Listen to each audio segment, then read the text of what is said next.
The mayor's time is. Welcome back, everybody. Thanks for joining us. We have a big night for us tonight, guys. We are proud and excited to have Mr. Robert Bowling with us tonight. I can't even speak already off the bat. Get it right. 402. The Nice. studio head at Microsoft is with us tonight. First of all, thank you so much for being with us, Rob. I really appreciate it. Thank you. It's excited to be here. It's also excited to share an MS with Microsoft. But we are Midnight Society. I wondered how often that happens. Yeah. I've done it. I've done it a few times myself. So, to start us off, why don't we start with what does the studio head at Midnight Society do? For people who might not know you or don't know what your role is at Midnight Society, what do you do every day? What's your day look like? I mean, it's always changing. That's what I like about the studio head role, is that it is literally never the same, generally day to day, especially now, right? Because we're, over 18 months in, we're over a year into development since starting the studio.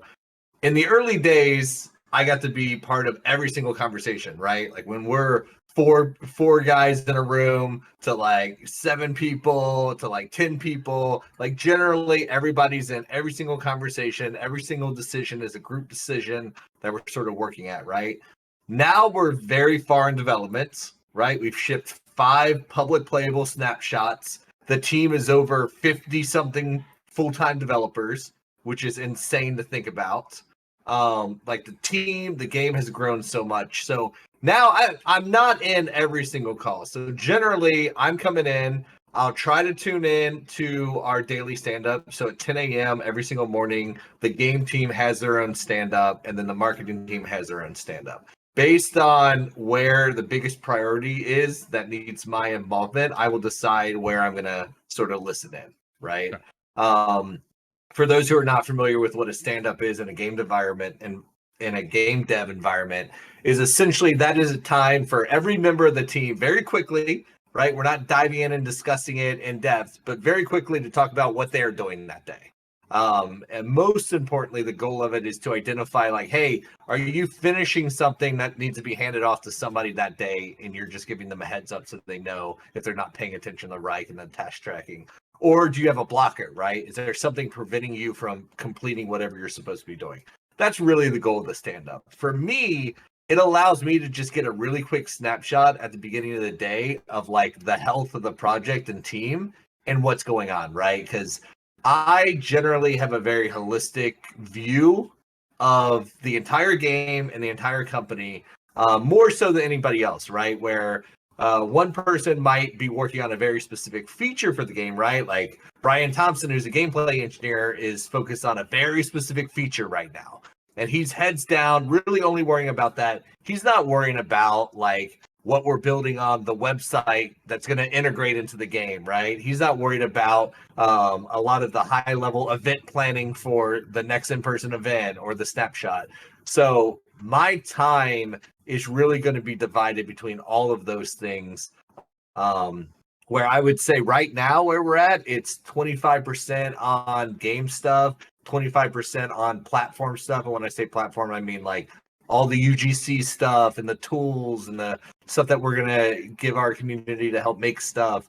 All the website stuff, because the website is going to be a big part of the future of not just DEADROP, but every single game that comes out from Midnight Society. So all that platform development stuff. And then also the marketing stuff like this, community engagement stuff, and then also like planning like those future partnerships and events. Okay. So that is a long-winded way of saying like I figure out what is the fire of the day, a little bit of everything. And then based on that, I'm going to spend my day sort of addressing that. Gotcha. So you talked about the early days, those 4 people in the room. And I assume those 4 people in the room being the co-founders of Midnight Society. And I had a question about the actual concept of DEADROP and how that came together. So there's a lot of really unique elements here. We've got, at its core, it's an extraction shooter, right? But then there's an element of verticality that you guys conceived of. And then there's like okay, but we're also blending in some battle royale elements and arena shooter elements, and then we've got this Yeah. futuristic, very unique setting on top of it all. So just how did that idea like come together? And like, who was it? Just a complete one person had this idea, one person had this idea, or like how did that happen? Yeah, I mean, it is at this point, a very collaborative process, right? It all started with Doc. Doc had the ideal of a vertical extraction shooter uh, a long time ago, right? Probably a year before we even founded the studio, I would say. And so he had the original idea of wanting to do it. I had purposely not touched first-person shooters since I left Call of Duty. I want Like from the a professional development, you mean? standpoint. Yeah, Okay. like I was like I don't want to touch developing a first-person shooter because I was most known from Call of Duty stuff, right?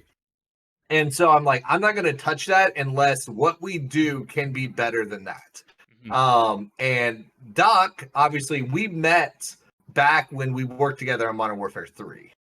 And so we've always sort of been in that mindset of thinking about the next thing and whatever. And so I left Call of Duty. He continued on Call of Duty for a while. And then he focused full time on, the Doc Empire, right? Building out the arena and doing all of that. And then probably a couple years ago, when I first heard about it, he had the idea about this vertical extraction shooter, right? And when I say the ideal, it was the high level concept of, hey, there's a tower, there's like 7 sectors, you fight in it, you can extract out, every extraction point is unique, they're very thematic. And then he started working with Eric Holquist, Solid Soul, who's still on the team today. He's responsible for most of the concept art that you have seen publicly to date. He's also responsible for designing all the variants. So he has a very big fingerprint on everything that you've seen. So he started working with Eric to sort of visualize this ideal, right? And so they Eric and him worked on like concepts for like a lot of the extraction points and stuff that I ended up using in the ARG. So if you remember the ARG and going through all the missions and there's the different extraction points that I used and I painted over them with like clues and hints and stuff, all of that is the original artwork that Eric did for the concepts. And so that's what they used to convince me to do this. And so they sort of like reached out and like I was like, oh man, I don't know. Like, I don't know if I want to get back into first person shooters. It's such like I'm sure anybody who has seen me to date on this project knows that I put 110% of myself into whatever I'm going to do. Right. And doing something as big as this, thank you. Doing something as big as this is exhausting in the best way possible, but still exhausting. Right. And I'm like, man, it's going to consume my life. It's going to consume all of our lives. And it needs to be the best idea I've ever fucking heard of. I have a hit list of people who we have shipped games with that we would have to hire, right? Because we could not make this with an amateur team. It just would not be possible. The scope is too big. The plan is too aggressive. And then I also, one of my other caveats to sort of doing this was we had to do it openly. I did not want to come work on the game for years, nobody fucking hear from us, and then like drop it, right? And then see if people like it. I'm like, that's not how I want to do it. And Sumit, our other co-founder, was also in that same vein, right? That's how he wanted to sort of do it. So we came together, we combined that original ideal that Doc had with this vision that me and Sumit had about doing it openly, involving people from day zero, all of that stuff. And then we started sort of like massaging and playing around with what the game could be, right? And then when we needed to start building the team, and we were thinking about like, all right, like sort of looking at the strengths and weaknesses of all of us. Quinn was wrapping up Halo Infinite. He was still on Halo Infinite at this time when we were discussing all of this, right? So then we're just thinking about, at this point, we know what we want to do, right? And Quinn's already been involved in the conversations and briefed, but it's like, well, he has to ship Halo Infinite. And a lot of the guys we want to work with were also still working on Halo Infinite or still working on Call of Duty. On the lock. Yeah, and so there's a lot of that sort of like, you know, discussions happening why we sort of like figured out like the nitty-gritty. And then like I've had a big hand in a lot of the narrative stuff Hmm. around the, you know, the existence, the Midnight Society, the variants and their role in this narrative. What is that tower, right? All the refiner state stuff, the space dust stuff, like all of that stuff that drives the why Hmm. of Dead Drop. I've had a big role in that, but of course, still working with the entire team to like flesh it out and like whatever. There, I will say, with this team, you can't really pinpoint any one feature or ideal or concept that isn't a group collaborative effort. Okay. So that's kind of our evolution of the project. And I want to ask you, you mentioned it, the open development process. That's what I want to talk about for a little bit. So, what you guys are doing is very, very, very different, dare I say, revolutionary. You know, normally, even at the earliest, most developers might show like a behind the scenes vid doc with like, you know, maybe you get like a look, like a 5 minute documentary of block out, you know, stage of Mhm. development. I want to talk a little Yeah. bit about that. So, I hear a lot, and I'm sure you guys hear it more than I do, from a lot of the players in the community, a lot of people playing the game. I want this, I want that, I want this, you know, and everybody's got what's important to them as players, right? But I wanted to hear from you and you, the team, at this stage of development, where you guys are right now. Like, what are the priorities to you? And as game development progresses, like, what are the things that like, you know, like we hear you guys, but this will stay and this will wait until later. Like this is how game development works. You know, like what are your priorities right now at this exact moment? Well, our priority right now is Snapshot 6. And from and Snapshot 7, Hmm. right? Like we're at that stage now that some of the features are so large and overreaching Hmm. that they need to be started snapshots in advance, Hmm. right? Um and so like right now we're sort of looking at the roadmap for 6 and 7. And we have a pretty good roadmap for the future snapshots as well. Hmm. Just the further you get out, the less granular those plans come, Yeah. right? Because what we are not doing is we're not designing the game like we used to, where somebody like me would sit down and plan out 2 years of milestones, every single feature, when it's coming online, when it's developing it, and then we just execute on it, right? Hmm. We're not doing that because the community has such a big say and influence on what gets made, what gets prioritized, what gets reprioritized, right? If something Hmm. comes out and everybody's like has a bunch of like world changing feedback about something, we might be like, oh well, we have to go revisit Hmm. sector shutdowns or something, right?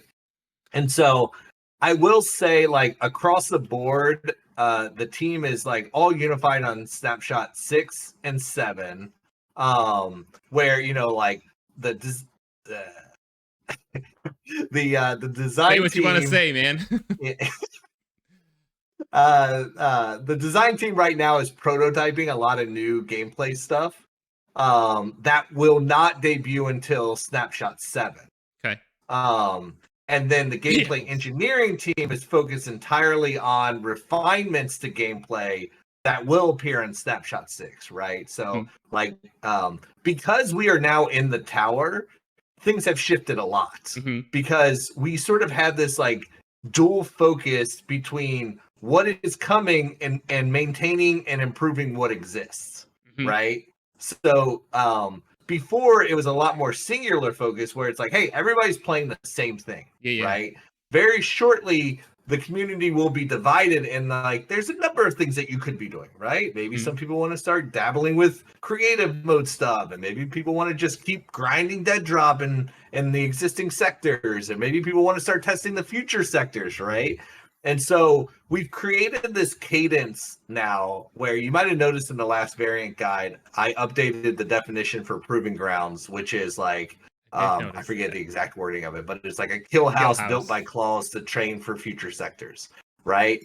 And so essentially what we want to do is we want to take that very literal, where you always have the ability to train in an upcoming sector before it's finished and arted, while matchmaking and playing in a finished sector, Okay. right? And so think of it as like the proving grounds always exist in the player hideout, and then it's not a sector until it's in the tower. Okay. So the tower is ever expanding, but the proving ground is also always holding the next thing that is in line to go to the tower. Gotcha. And so that is divided the sort of priorities, because now we are continuing to support and expand on the stuff in the tower while also having test bed stuff that is like what we've all been used to, early stage, white box, like whatever. And that's been an interesting thing. But we also have a lot of like new big meaty features that are coming that is taking up like a lot of bandwidth, like stuff I teased about, like the vehicle stuff, right? Like that's such a huge undertaking from an engineering, design, gameplay standpoint. And then the creative mode stuff is also a huge priority, but that is a separate team than the game team. Okay. Right. And that's what I meant by, my job is sort of wearing many hats across many different departments of Midnight Society. The game team is focused on the new gameplay improvements of Snapshot 6 and 7. And then what we call the core tech team is focused on all the UGC platform side stuff. That will also, impact that drop, but is not solely about that drop. And that's probably the two major focuses right now. Okay.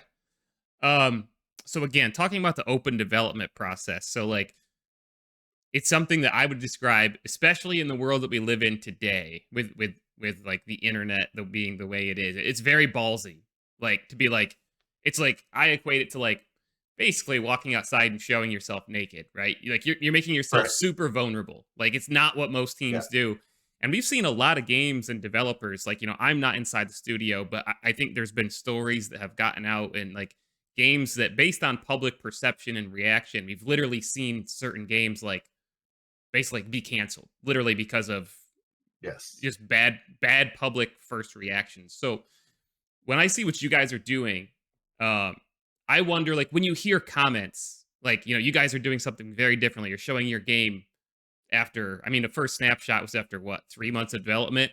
When the development team hears like those comments from people that might be, dare I say, ignorant of the game development process, because they're not used to seeing this, I believe it's for everybody's benefit in the long run, and definitely for the game's benefit. But does that affect you guys at all? Like, are you worried about that? Those types of like those comments and feedback from people who just see it and are like, this doesn't look like X, Y, or Z. You know what I mean? Yeah. No, we haven't, because it was expected, right? It's not a surprise to us. We knew that the biggest hurdle to open development is education of the audience. Now, we've been very fortunate, probably more fortunate than we could have anticipated, that the DEADROP community is extremely positive, extremely collaborative, extremely well-informed, right? Like, we did not know, like, when we decided to do something like the variant guide, right? The variant guide was one of my answers to how do we educate people about the process that we are in, that this is a journey, not just the destination, right? Because game marketing to this date has all been about the destination. It's like, we're going to show you $1 million trailer. Like, that to me in itself blows my mind. It's like, we're going to spend $1 million on a marketing asset instead of just showing them the game. Yeah. And it's like, so like it's previously up till this point in the industry, it's all been about the destination. And I'm like, I want to show them every step of the way. I want to be super vulnerable. And the variant guide that we release with every snapshot is one of the ways that we do that, right? We're going to talk about every feature that went into that build, show some concept art, maybe show some sketches. Like, there's no wrong answer of what we can show, as long as it gives them insight, right? Do like Darren's piece about the stages of art, right? It goes from white box to like whatever. And the hope was, and that has been proven out, is that we would find people like you in the community who would take that stuff, digest it, understand it, and sort of like, use that to educate even more people, right? And that is why we didn't want NDAs. We wanted people to be able to make content, stream the game, openly talk about it. It wasn't like this, like I applaud other games out there right now, like letting people play the game early, but even some of them are like still restricting them under NDAs and not letting them stream. And it's like, oh man, you're almost there. You're halfway there. Yeah. Like, just let them talk about it. Let them show it. Like, it's okay if they, like, you know how many streams are out there of people playing DEADROP and then they encounter a bug? Mm-hmm. Who fucking cares? It's fine. Yeah. As long as you report it and we see it, like, right. I would rather you play it early, find that game-breaking bug so I can go fix it. And then the next build doesn't have that and we get more iteration on that feature, right? Like, that is all net positive stuff. Finished games launch full of bugs being streamed all the time. What's the big deal? Exactly. And I feel like, luckily, the industry is proving our point for us. Exactly what you're talking about, right? Like, the more games that ship broken who didn't have any type of early access helps our case that we don't have to do it that way. Yeah. And I understand there's like, it's definitely easier to do it that way. It's definitely easier to sell pre-orders if you don't show anybody anything. It's definitely easier to sort of like build this marketing hype with reveals and traditional marketing campaigns.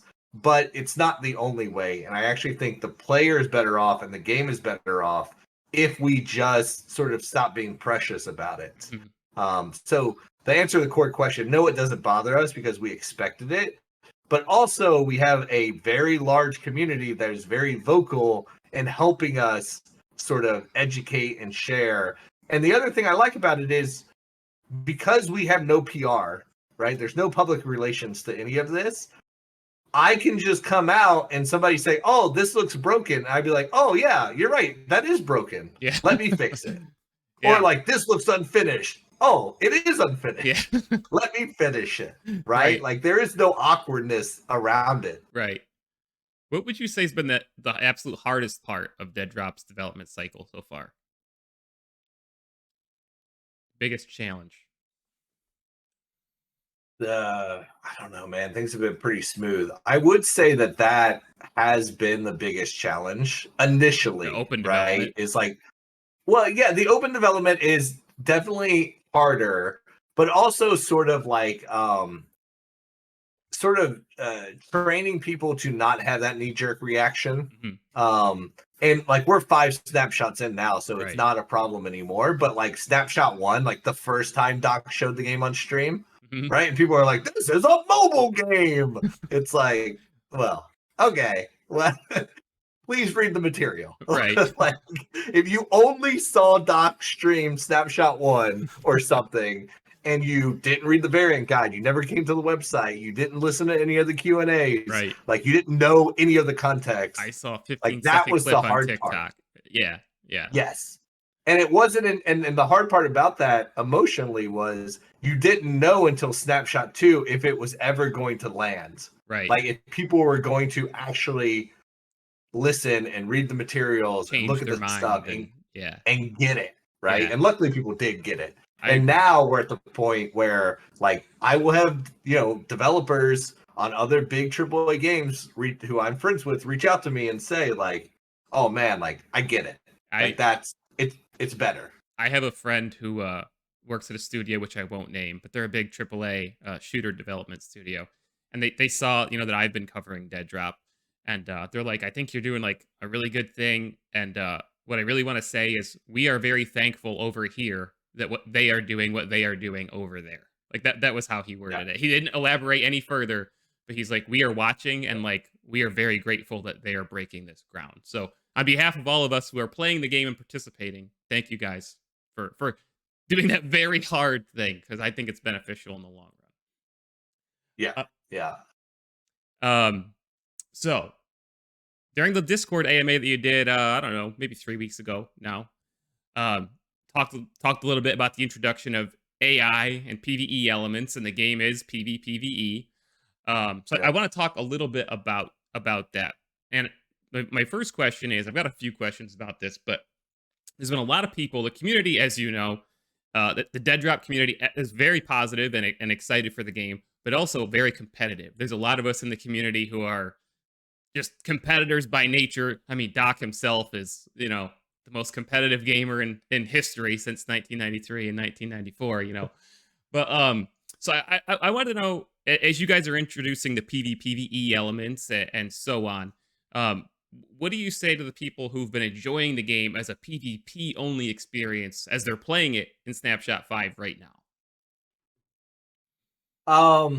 I think that will continue to be true. I think they will continue to enjoy it, right? Like how the PvE element is incorporated, I think makes a lot of sense and is also not a sort of like very easy to avoid, Mhm. right? Like you would have to sort of engage with them versus them engaging with you. Okay. Um which is nice because it still allows you to play your way, but Mhm. also introduces a really good element to it, right? Mhm. That's in the short term.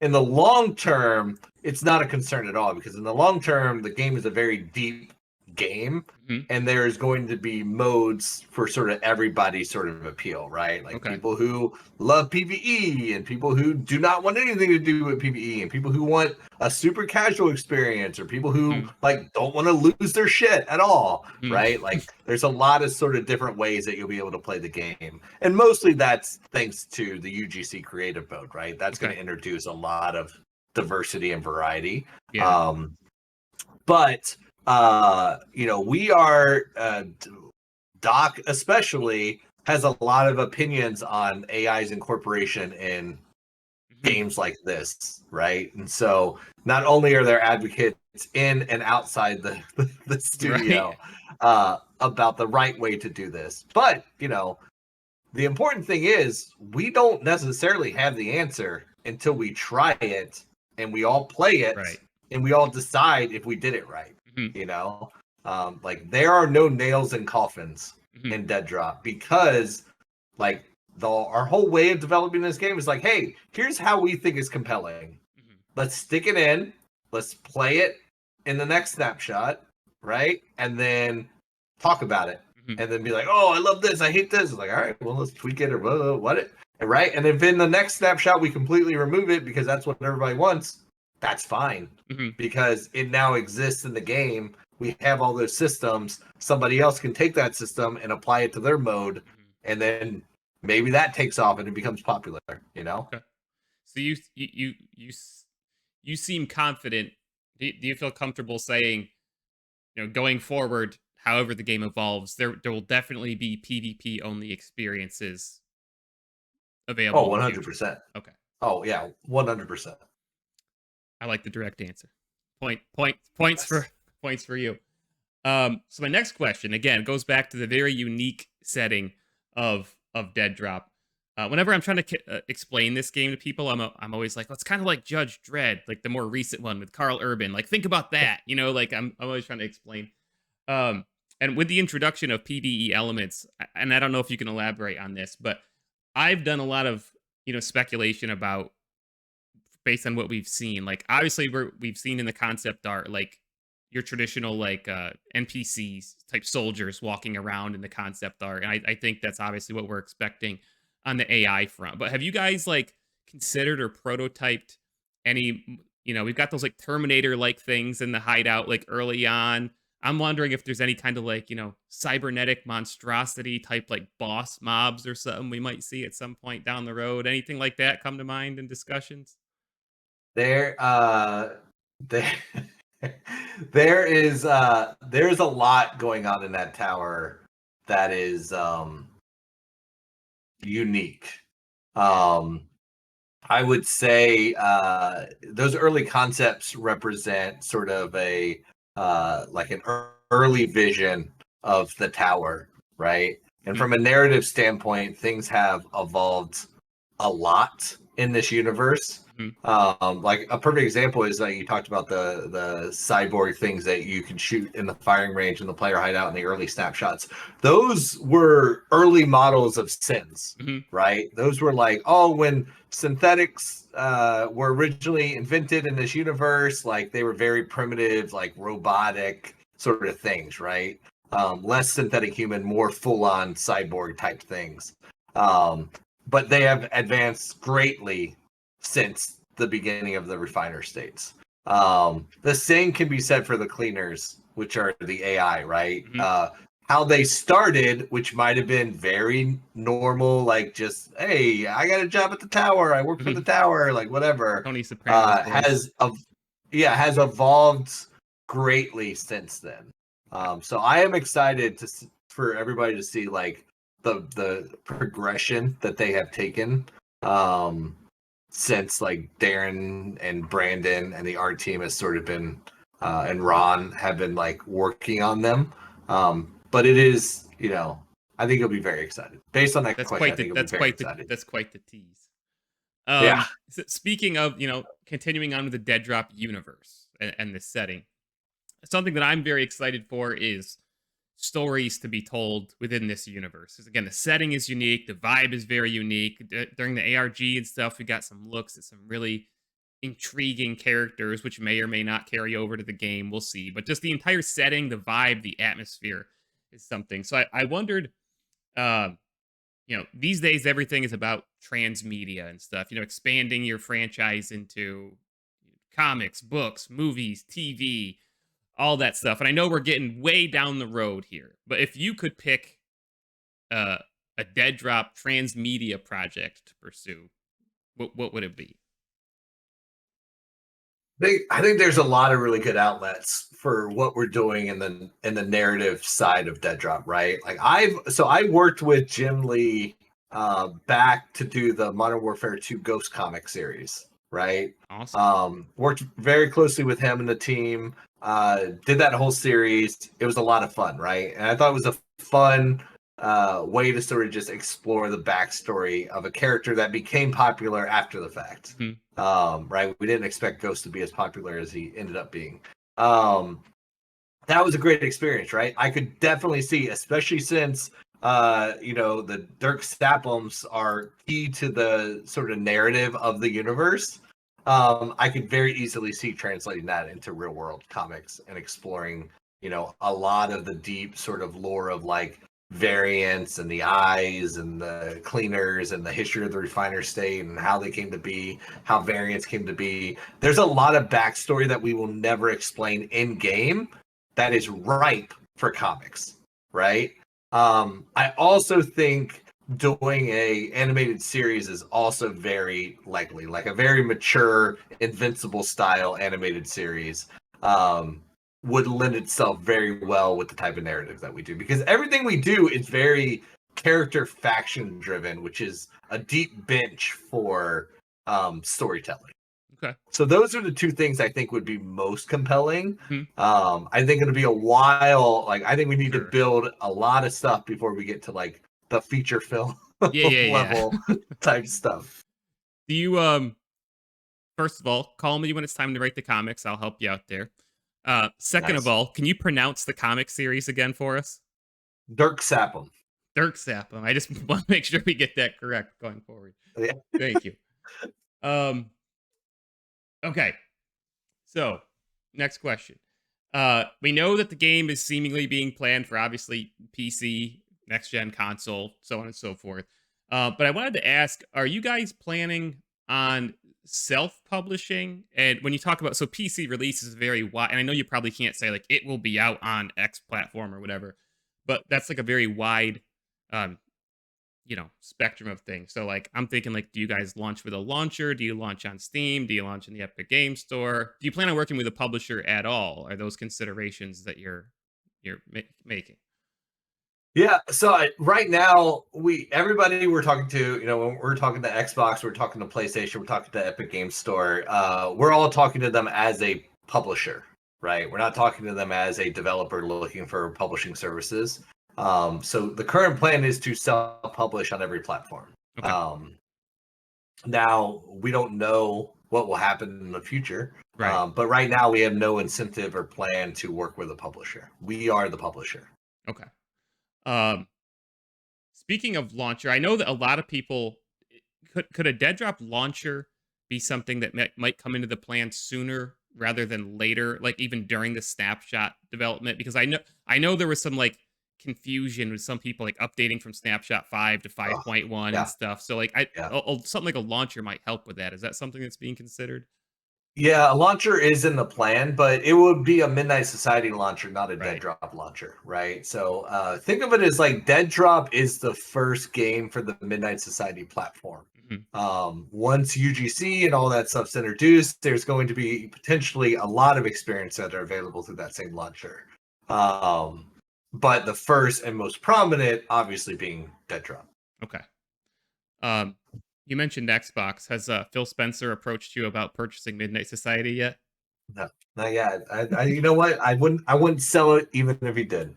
Good to know. We're building out the valuation. All right. So the Optic DEADROP collab was absolutely, from my perspective, and I think the communities was like huge. Like everybody loved it. The feedback, Yes, the it was merch, awesome. the partnership with Snapshot 5. Everybody seemed super happy with how that went down. And marketing crossovers and stuff like that in marketing, it's basically the marketing go-to these days. Collabs, crossovers, and so on. So I wondered if Robert Bowling had any personal dream collaborations for DEADROP or crossovers with DEADROP. Yes. Currently working on it right now. I have two. This will come to no surprise to a lot of people. My two dream collabs are Collegium shoes, right? And Kith. Those are the two dream collabs The shirt right now. Yeah, rocking the brand as we speak. Yeah, if we can do that, then I can die a happy man. That would be incredible. So if you guys want either of those things, God, let me know so I can use that as leverage to be like, see, there's demand for it. Let's do it. Send Rob an email and let him know. No, do it public. Do it publicly. I need to point to a public. Oh, okay. Tweet him. Like, add him on Twitter. People are demanding it. I got to do it. All right. So I want to put you on the spot here a little bit. During the Discord AMA, I would describe your demeanor towards vehicles as giddy. You seemed very, very, very excited about vehicles. And there seems to be a teaser about vehicles in the variant guide. I mean, the car mysteriously has a 7 Roman numeral on the license plate, for those of you who don't know. That's odd. That is odd. So I just wondered if you could confirm that vehicles, whenever they may be implemented in DEADROP, will have like a playable gameplay loop. Yeah, they will. It's gonna be fucking awesome. Good answer. Can't wait. So I have a final question, and then if you want, I have bonus questions, or we can take questions from chat, whichever you want to do. This last one is more of a plea than a question. I will be out of the country from June 18th to June 24th. So my plea is, please do not release DEADROP Snapshot 6 between June 18th and June 24th. Yeah. Oh, that's really unfortunate. That's so unfortunate. Yeah. I'm sorry. I don't know what else to tell you. I'm sorry. That's all you need to say. Yeah. Sadly, I'm also going to be out of the country. I mean, are we going to be in the same place? Where are you going? I don't know if you want to say. I'll be in Italy. Okay, I'm not going to Italy. No. I'm just going to Canada. Not nearly as exotic. Oh. Yeah. It's going to be a good summer. Summertime's going to be good. All right. You want my bonus questions, or want to take some questions from chat? Whichever you want. We can do both. All right, we'll take some questions from chat. These two are both pretty quick. Here's my bonus questions. I know the community wants to know this. Are there any updates on the potential sale of more tower keys or further access to DEADROP? Purchasing further access to DEADROP? There's no official update. I can tell you that there is definitely a desire to open it up again when it makes sense. Okay. Not currently planning to do that for Snapshot 6. Okay. But how we decide to open it up is it's not like, and trust me, there are people who are like, open it up.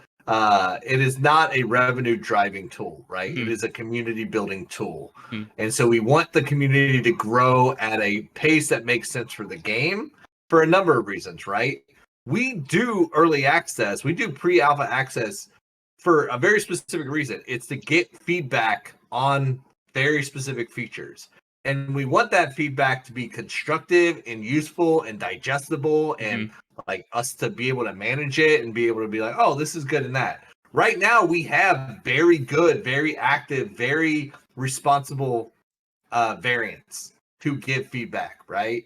And they give good targeted feedback that actually helps us.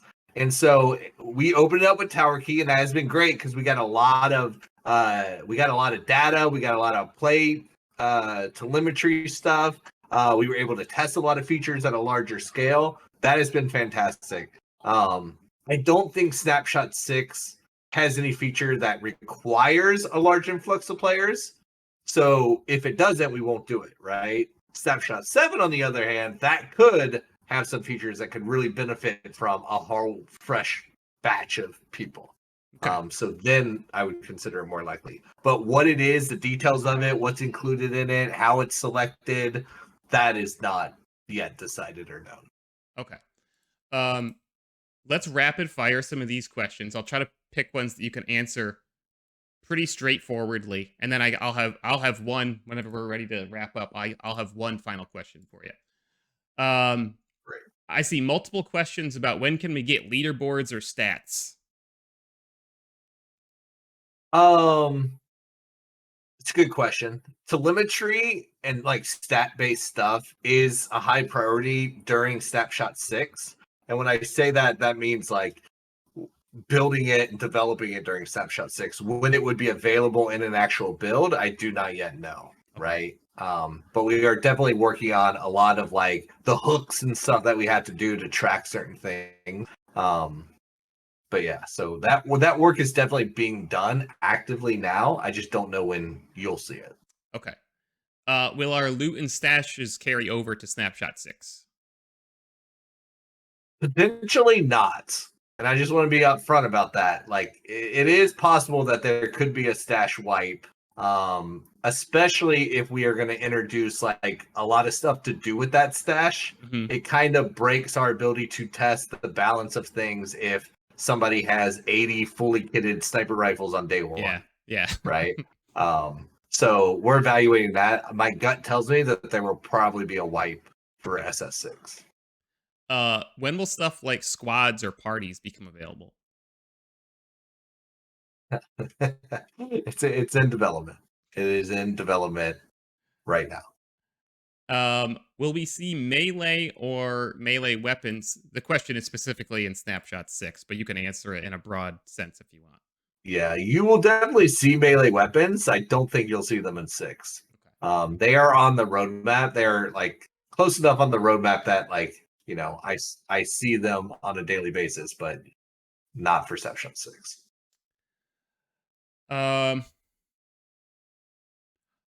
Are there any new weapon classes in the works? And this is one of those things that, to me, I've speculated about this a lot on stream because the setting is so unique. Are you guys, and spoilers if you say anything, but have there been any like prototypes or considerations for like weapons that are maybe unique to the DEADROP universe that would be something like that classic 80s movie set in the future kind of thing? Yeah, there's a lot of concepting happening. But a lot of like the actual development time for like playable things from a gameplay engineering standpoint is focused on like gadgets and equipment right now. Okay. So it doesn't mean that's not coming, but right now the focus and priority is on gadget equipment and ways to augment gameplay rather than like the core weapon set stuff. But from a concepting standpoint, yes. I'm seeing a lot of custom lobbies or custom matches when comments. That's all like custom, like our version of custom matches, custom lobbies, custom games. That's all creative mode stuff, right? Which is a high priority right now, but not something that I think would be public facing for SS6. Okay.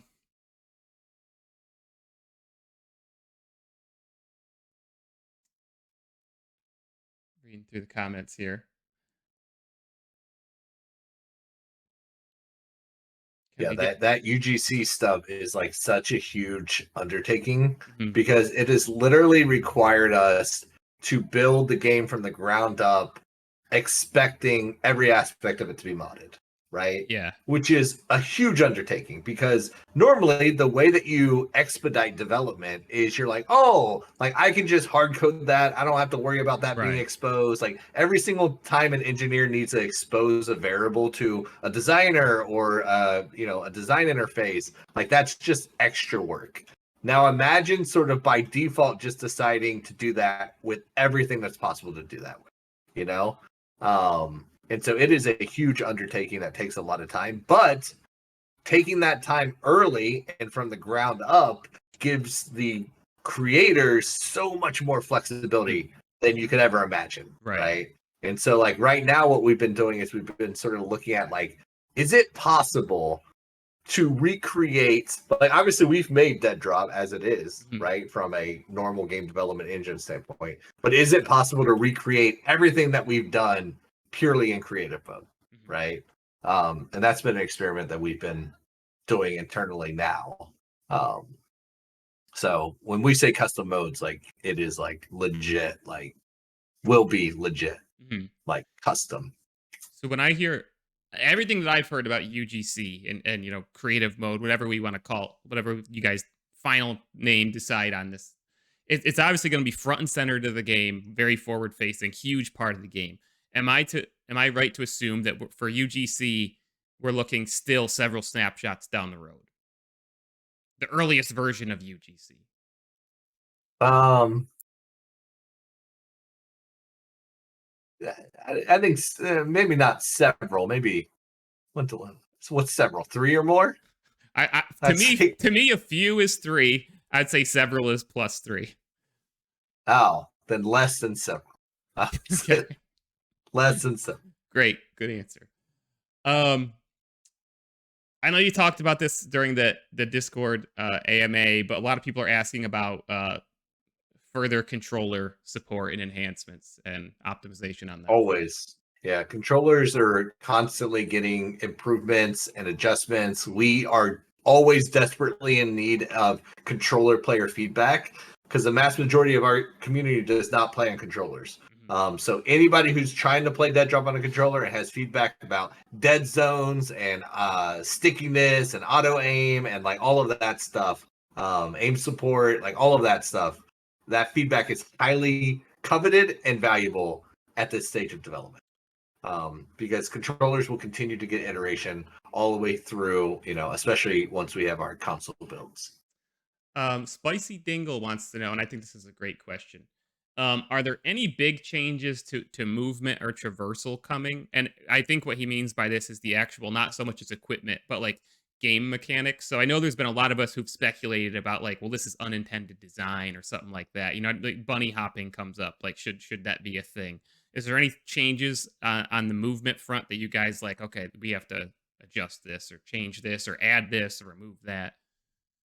I think the meta is going to change and maybe change back several times over the course of this development, right? Because what we are finding out is as we start working on other sectors, we start introducing unique movement abilities for that sector, right? Which then changes the meta and changes the flow and the pacing of the game, which makes us reevaluate certain things. And so there's going to be a lot of that is constant. That's going to be very fluid for a while until probably all the sectors are done and all the movement abilities are in and we understand how all of them work together, right? But for Snapshot 6, I don't know if right now we've made any hard decisions on like crazy things like not letting you fall forever and grab onto something with 0 fall damage, right? Like I know that's like I love a meta that, by the way. developed. Please don't take it out. Right. I don't think that has changed. So yeah, for Snapshot 6, I think a lot of that core meta is pretty consistent with the addition of a few new movement abilities that will come because of future sector development. All right. This might be the last question that we take from chat unless somebody hits me with one. Okay, we'll do 2. Will we get official support for the low graphics setting in Snapshot 6? Because everybody's changing their config file to access it right now. Right. Yeah. Yeah. Which sucks. Don't do that. I mean, you can do whatever you want. It's your game. But we are working on like that. The core tech team, in addition to UGC stuff, one of their core responsibilities is performance and optimization. And then also the tech art team, Howard's team or more than tech art team, which he prefers me to call it, is also working on that stuff, which means like full lumen support and all of that stuff. All of that stuff helps us sort of officially support that low graphics setting. So the work is definitely being done right now. Like I see a lot of the tasks being completed and performance is getting stronger and better and faster and all of that stuff. I don't know if it's in for Snapshot 6 though. Okay. Potentially the last question from chat. Unless somebody throws one really good at me again, we can't get to everybody's questions, guys. I apologize for who we didn't cover and stuff. Thank you guys for being here, first of all, and throwing your questions in. I had another really good one, and now I lost it in the craziness of all your guys' hype and excitement. Oh, that's what it is. It was Cairo's question. Custom keybinds, are they going to be a thing in Snapshot 6? God, man, Kevin's been working on that forever.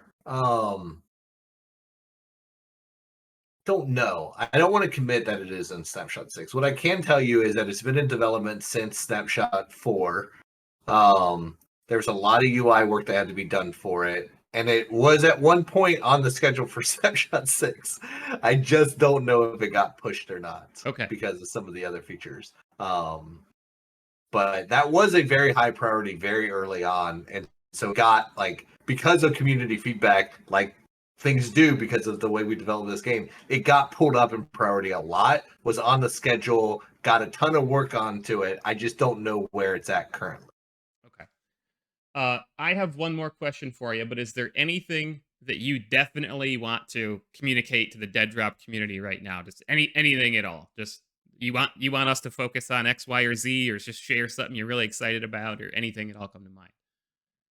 Well, I think I already talked about it. I think anybody who's playing on controller who has controller feedback, that is highly valuable right now. Okay. So that, in terms of a focus on like feedback, I know that we would benefit greatly from, just because there's like, in comparison to all the other feedback we get, there's a less of it is controller feedback support. So that's very highly valuable. Also, like any ideals, because like as we sort of build out the platform side and like, you know, in the 5.1 patch, we added all the user reporting stuff. Like I want to add in the functionality of like submitting feature and gameplay feedback through that same player reporting system.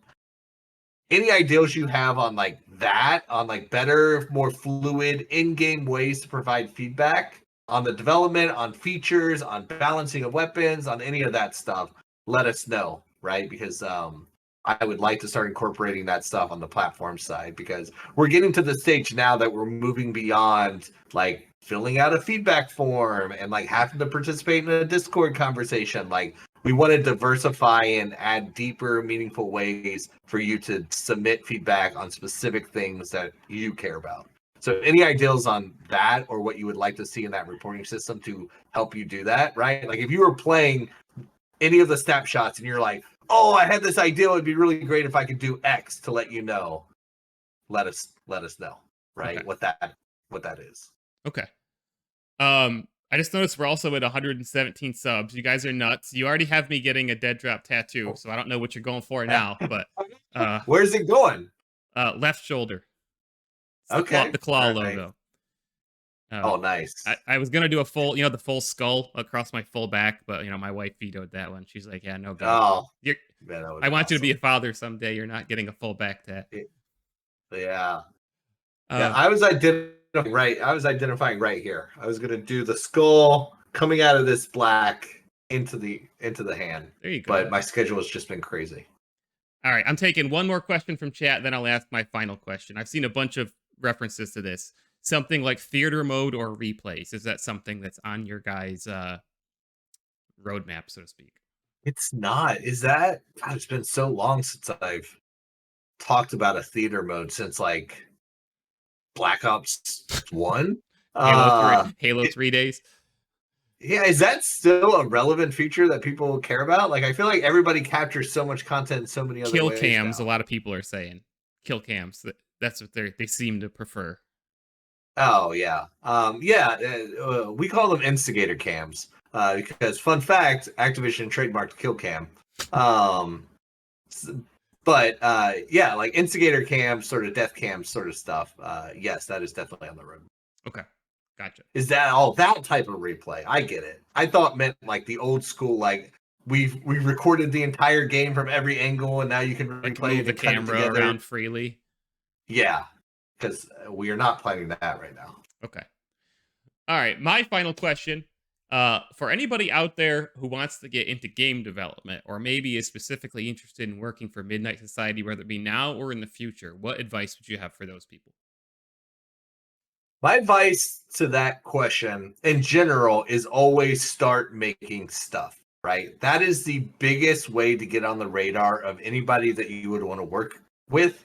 And it is also how you sort of get yourself in the door once they do notice you, right? Like, you're going to officially interview or like whatever, like showing them the stuff that you have made and being able to talk about it, like what it took to make it, what you learned as you were making it. All of that stuff is what gets you into the industry in general, right? If you don't have experience, like any type of experience of making stuff, making content, making creations, no matter how small it is, right? The good news is like, and again, I know I'm talking a lot about creative mode because it's on my mind a lot, but like, we are building that process to be in like a fast track into all of that stuff, right? Like, I want to make a platform to the point that you don't even have to work at a studio. You could be an independent contributor, right? You could just be somebody who's like, I got an idea, right? And like just make it and publish it. And if it's hot and it gets people's attention and people make content around it and it gets really popular, then you're golden, right? Like, that's your track in. Mm-hmm. And like, so like, I want to build that sort of future where there is an easy path to make stuff for the games that you love. Mm-hmm. The first being DEADROP. But outside of that, just make stuff, right? Like, if you're somebody who wants to get into modeling, download Blender. It's open source and free. There's a million tutorials online. Start making stuff. Teach yourself texture painting. Teach yourself, like, 3D modeling. If you're not, like, there's a lot of games that support scripting now, right? Like, teach yourself Lua and start making some experiences with that. Download Unreal Engine and start building stuff. There's so many like templates and assets, and like, I'm not saying like make a full game fully out of shit that you didn't make, but that's a good way to get started. Mm-hmm. That's a good way to get started. Like, take their FPS template, get some assets off the store, cobble them together, take some of those assets out and like modify them, right? And teach yourself how to modify them. That's how so many people I know got started in the first place. Like, so many people from the original Call of Duty team, myself included, started because they were modding games, Mm-hmm. right? Because back then there were no game dev colleges or courses, or like, everybody was this self-taught person who just like, oh, how'd you get the job? I don't know, I was just making shit, and I met this dude on a forum, and then he's like, hey, come make shit with me, and we're here now, and it's like, that's how so many people get into it. It's like, just start making stuff. And like, there's so many people in our community, like OMA Monster, who are already making stuff, like mock-ups of stuff that have my attention. And he's gonna be the first fucking dude I call once you can create custom skins for DEADROP. I'm gonna be like, hey, here it is. I hope Monsters in chat. I hope Monsters in chat. And like, that's a perfect way in, because it's like, oh, you see it? Like, I literally have decks that I show partners that have OMA shit in it. I'm like, hey, here's why creative mode is so important. Look, people are already trying to make stuff, and we haven't even released the tools yet. Like, that is a very good indicator that it's something of interest to people. Desire is there. Yeah. Yeah. All right. Awesome.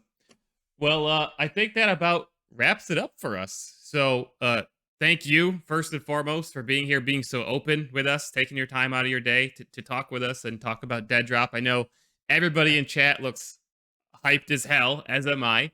So, Nice. Thank you for all of you for being here and participating. Any closing thoughts? Any last words? No, this was fun. The more stuff we can do this is what it's all about. So being able to be open and honest and transparent and like talk about what's here, what's coming, what our thoughts are on stuff. Like, we really enjoy doing this type of stuff, whether it's in our official Discord channels or, here. Like, it's great. So I'm glad that you wanted to do this, and I appreciate it. Yeah, thank you. Tell Quinn I want him on next. He's next up. Oh, God. I'm not watching that one. All right, guys. Thank you all for watching. We'll be back with more DEADROP content. And stay tuned to all the official Midnight Society channels for more communications straight from the source. So thank you, guys. Thank you, Rob. Cool. Thanks, man. Peace out, guys.